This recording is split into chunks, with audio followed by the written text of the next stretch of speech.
May silent war. Miles nagsalita na sa paglayas kay Maha Salvador.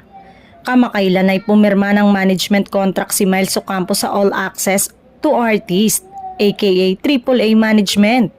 Ang AAA ay talent management company kung saan kabilang sa artist ang kaibigan ni Miles na si Maine Mendoza, gayon din sina Marian Rivera at Carla Abellana.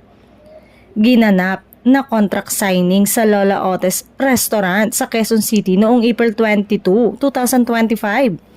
Ito ay paulit-ulit sa pagsasabi si Miles na tinatanong daw niya ang mga boss ng AAA kung sigurado na raw bang papipirmahin siya ng kontrata. Ganitong-ganito rin si Miles nung inilunsad siya sa unang seryeng pinagbibidahan, ang Pajak Princess ng TV5 na umere noong June hanggang September 2024. Hindi siya makapaniwala noon nang ipagkatiwala sa kanya ang isang lead role sa show ng APT Entertainment, ang production company ni Toviera.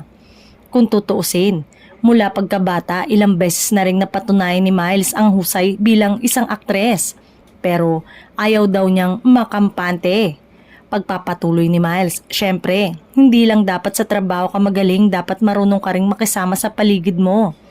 At the end of the day, minsan kahit ano ugali mo, minsan kahit hindi ka ganun ka 101% mag-perform, pero alam nilang marunong kang makisama, ikaw pa rin ang pipiliin nila. Pinalaki rin ako ng mga magulang ko na kailangan stay humble lang.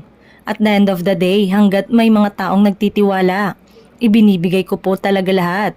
Marami tuloy ang naintriga sa mga pahayag ni Miles. Say nila ay parang may silent war sa pagitan niya at dating talent agency ng aktres na si Maha Salvador.